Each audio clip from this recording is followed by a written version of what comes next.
Alright, I'm getting to recording now. So anyway, hey guys, welcome to Race to League. So first off, I do want to say in this video, this will be a little bit of a rant about some of the current NASCAR stuff, which, I think almost every single year near the end, I've had some dumb rant about the chase format.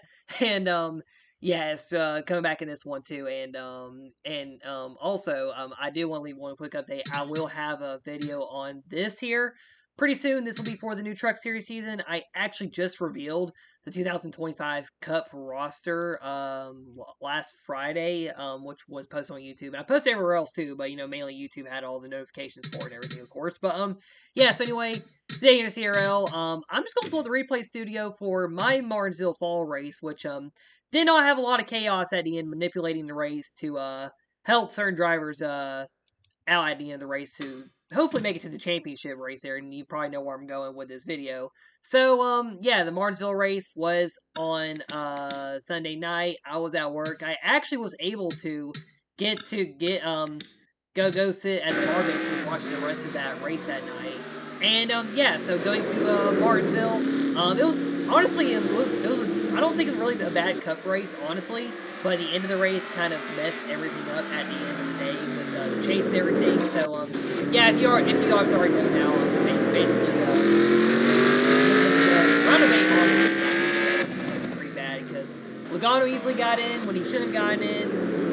Ryan Blaney somehow got there at the end after basically and then Reddick ended up flipping, making the top four. Basically, two of the three best drivers, and Larson and Bell, both got eliminated in the roundabout eliminator. And fortunately, my guy Byron got in. But yeah, he got in the Fisher way. I'll be very honest about that. Looking back at everything.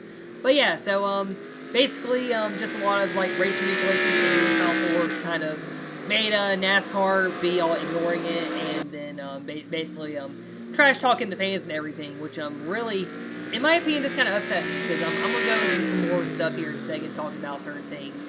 But yeah, so I think some random person I've never actually heard of their name, I'll be honest, basically said that NASCAR fans are bots, like people that bash the chase system, which honestly, since its inception in 2014 with the winning your in system, has been utter crap. Honestly, the original chase that I saw when I got into NASCAR is really one of my favorite championship systems, along with the season-long or long points format, which every single other race series has. F1 has it. Heck, I don't even know what the IMSA points are still pulling. They have it, a year-long point system. IndyCar has it.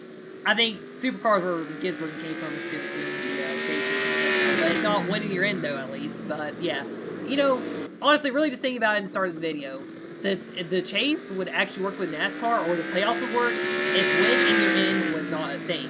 It's really just been the dumbest thing ever, honestly, in my opinion, in the 10 years. Because it's always just a wasted spot in the chase for the eliminations and all this other stuff.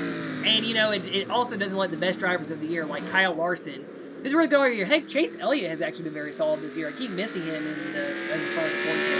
And the only two real front runners in the points that are even in the final four are Tyler Reddick and William Byron. Ryan Blaney's like 8th place, and Joey Logano, who could win his 3rd championship, because that's what always seems to happen. And I've always hated since 2018. Joey Logano's championships to me have always been Mickey Mouse championships, and he just keeps looking out at them. And I just don't like Logano either. But also saying too, his championships have always been kind of fishy, honestly, so far. And I don't really consider his championships to the level of what Jim Johnson got because his championships are based on luck, not being good in all 10 races. Because Logano only won that national race on luck. Heck, he got lucky at Atlanta too. I was there in person for that one. I saw him getting lucky. I'm like, oh, he's about to screw up this whole thing. And he got lucky at Las Vegas too. Honestly, Christopher Bell should have won that race in Vegas. But yeah, so doing his Martinsville race, yeah, Blaney ended up getting the win once again, just like last year. I was hoping that Larson or Elliott would have held on, but they just wanted to make sure that Blaney got the win, I guess. And yeah, then But I was to go back to what I'm saying. So really what upset me was the one person really saying that NASCAR fans that hate the chase system are bots. So, sitting here in my room, which of course I moved rooms in the last couple months too, just looking around, and heck, there's even more boxes in my garage that I can't have up here of all the cars boxed up. I have probably, since I've been making money these last 4, almost 5 years now, I could say I bought a lot of NASCAR diecasts, which I spent my own money on and everything. And I mean, just looking at it, a lot of them have been signed by a lot of my favorite drivers. William Byron. Hey, Byron has his own shelf on the top row on the top room for my Jimmy Johnson cars, and literally all but his Daytona 500 win up there are signed by him himself.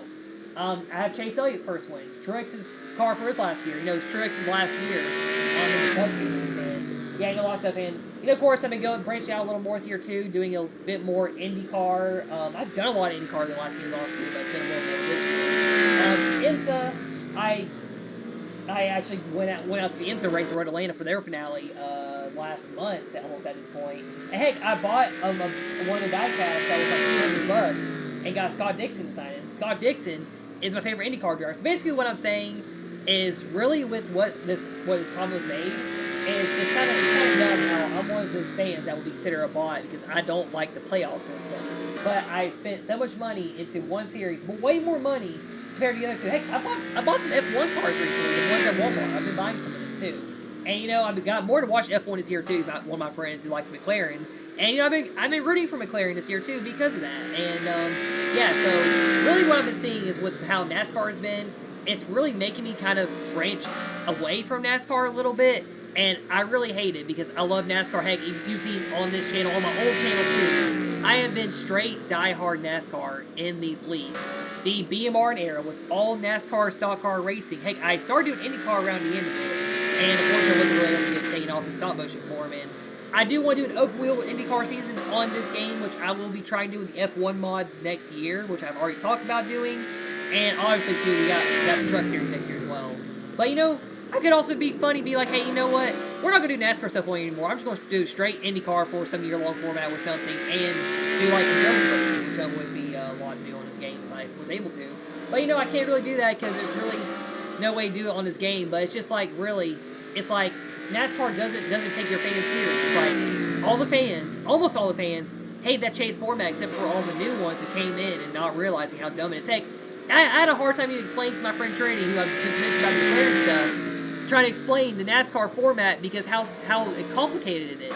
Like F1, I mean F1's kind of simple, like the top 8 or whatever, maybe top 10 now drivers get points in the race. IndyCar probably has the best point system, honestly. And I will say too, what I did in CRL back in 2021, before we started doing CRL fully, that point system I made, which I will also be using in my year-long format series next year. That points format is 100 times better than what NASCAR has right now with the playoffs. If they take the playoffs away with the winning and stuff, I would reconsider this statement. But being honest, NASCAR just needs to fix something because it's really just stupid and everything, and it's really just making them look illegitimate. Which I rewatched Lap Shoot's video on Sunday after the Cup race, and yeah, a lot of the talking points definitely made sense. And I would say that damn illegitimacy probably got nuked by the U.S. at this point because that's literally how bad Sunday showed the playoffs is. Because you're going to have your own OEMs or the manufacturers go over there and try to manipulate race. Also, I am a Chevy guy all out, but I always knew they were doing that stuff there. Heck, I mean, even Penske, they basically fixed the Vegas race at the end, having Blaney push Logano to the links. I mean, heck, if Blaney didn't push Logano and block Bell at the end, if he was going to block Bell, heck, I think Bell would have won that race at Vegas too, technically. And it's always stupid. And I remember those plate races back in 2019-ish, around that time. They were always like having the manufacturers do their own thing on those plate tracks, and it honestly made those races a little bit boring because, I mean, it makes sense for one of the two Fords or teammates to help each other, but when you make all the manufacturers go out there and run a line by themselves and not letting everyone win, it really just stinks up the show a little bit because eventually you're going to fight it yourself. But some people don't want to fight it themselves either, honestly, in those races. But yeah, that's really all I really had to say in this video. Sorry for the race there. Alright, I just wanted to go ahead and talk about some of that there. And this was actually the Martinsville race that Matt Yates won. I ended up having a great drive in. Got there the first like 27 laps in this video. But yeah, that's really all I want to say in this video. And I will say the CRL definitely still doing all my race stuff next year because I kind of also been doing a lot more this year, honestly too, hanging out more with one of my friends realistically from work. I used to work with. And then also playing disc golf a lot more too. Having more fun with that and kind of getting away from the racing just a little bit. I mean, I've been working a lot lately too, honestly, and everything too. But yeah, Racing has always really been a part of my life, though, too. I will say that here to finish this off. Because, heck, I come from a racing family, honestly, with being racing fans. And I would say not really fully drivers. I would have loved to have the chance to drive a race car, but I don't know if I'll ever get to do it. But, yeah, but like I said, my family's always been in racing. Back in the day, I've gotten this all from my grandfather and my uncle and my dad a little bit. But, yeah, it's like, it's just that, like, NASCAR, they can't really be going out here and just, belittling the fans that have really loved their product over these last whatever years. Like for me, it's really been since 2010, so these last almost 16 years now. Anyway, that'll do it here for this video. Thank you for watching, support the channel like always, and I'll be doing some more of the racing stuff going into next year. Not really much right now, as I'm just really working on school and stuff, and then getting ready for next year with all this stuff. Anyway, thank you for watching once again. This is signing out, and I'll see y'all next time.